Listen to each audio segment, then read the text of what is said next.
Halo, selamat pagi semua. Sampai ketemu lagi di materi hari ini, tanggal hari Kamis, bulan Januari tahun 2021.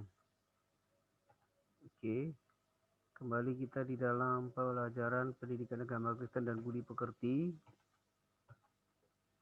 untuk materi kelas 8.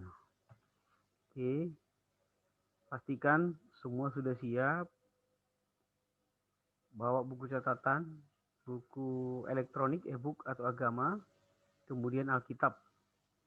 Semua sudah pada siap untuk mengikuti pembelajaran. Oke, mari kita lanjutkan.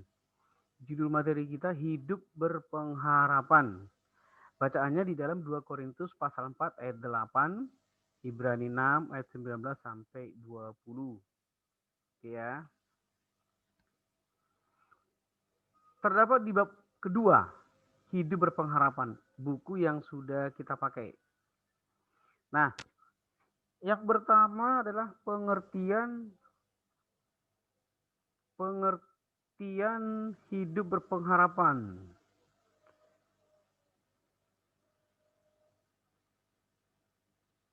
Pengertian pengharapan. Yang kedua, true story. Yang ketiga, dasar berpengharapan Kristen. Yang keempat, pengharapan datangnya Mesias. Yang kelima, pentingnya memiliki pengharapan. Ini sub-sub yang harus kita pelajari di dalam bab yang kedua. Oke, next. Kita lanjut. Menurut Kamus Besar Bahasa Indonesia, pengharapan itu adalah sesuatu yang diharapkan atau keinginan supaya menjadi kenyataan. Berharap mempunyai arti berkeinginan supaya terjadi. Jadi kita memiliki dalam diri kita ada keinginan dan kita berharap keinginan itu bisa terjadi. Nah, berharap juga itu meminta supaya terjadi. Nah, bagaimana menurut Alkitab?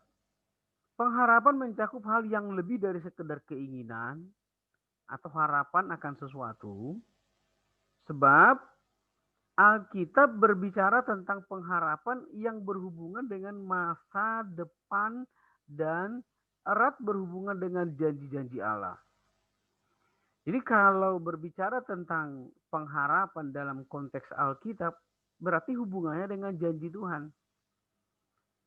Bukan janji-janji yang dibuat oleh manusia. Berbeda dengan janji yang dibuat oleh Allah. Karena apa? Kalau kita buka di dalam Ibrani pasal 6 ayat 19 sampai ayat yang ke-20, pengharapan itu adalah sauh yang kuat dan aman bagi jiwa kita yang telah dilabuhkan sampai ke belakang tabir, di mana Yesus telah masuk sebagai perintis bagi kita ketika ia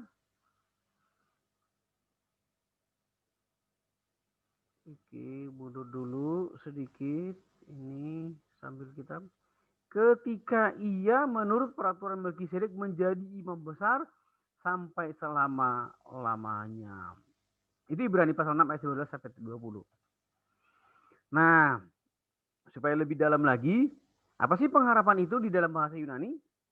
Di dalam bahasa Yunani, pengharapan itu ditulis dengan kata elpis, yang artinya menantikan yang baik. Nah, anak-anak jangan lupa ya, Alkitab kita itu di dalam perjanjian baru kan ditulis dalam bahasa Yunani. Kalau perjanjian lama ditulis dengan bahasa Ibrani. Nah, perhatikan lagi. Perhatikan, khawatir dan takut pun adalah sebuah bentuk pengharapan, namun negatif. Karena di saat seseorang khawatir dan takut, dia seperti sedang menantikan yang buruk. Tetapi negatif, ya, bukan positif. Nah, kisah hidup berpengharapan. Mungkin ini akan lebih tepat ya, contoh yang sangat tepat yang bisa kita pahami. Petani mengharapkan hujan di musim kemarau agar sawahnya mendapat air yang cukup. Oke, itu pengharapan. Yang kedua, penjual es mengharapkan panas di musim hujan agar dagangannya bisa dibeli. Jadi sekalipun musim hujan dia berharap ya tetap aja matahari, panas suasananya. Sehingga apa? Dengan demikian apa yang dia jual bisa habis. Kemudian siswa SMP mengharapkan mendapat nilai yang tertinggi dari hasil belajarnya. Nah, ini contoh-contoh yang konkret ya, yang bisa kita lihat dalam kisah hidup berpengharapan. Nah, kalau kita melihat tokoh-tokoh gereja ya, tokoh-tokoh gereja. Ini bukan tokoh Alkitab tapi tokoh gereja. Misalnya Agustinus dari Hippo. Pada saat muda di tahun 360-an Agustinus berperilaku yang buruk. Tetapi sang ibu dengan setia dan berharap kepada Tuhan terus berdoa meminta agar anaknya Agustinus bisa berubah. Nah, doa yang dinaikkan oleh ibu selama 20 tahun lamanya, akhirnya kehidupan Agustinus mengalami perubahan ke arah yang baik. Dia bertobat, dia berproses menjalani kehidupan keuskupan, dan menjadi uskup yang dihormati dan disegani oleh tokoh-tokoh gereja pada saat itu. Nah, itu salah satu contoh yang memang ya, sangat baik begitu. Oke ya, oke. Cukup sampai di sini, kita lanjutkan nanti. Kita sedang uji coba sambil mempersiapkan bahan-bahannya. Terima kasih ya.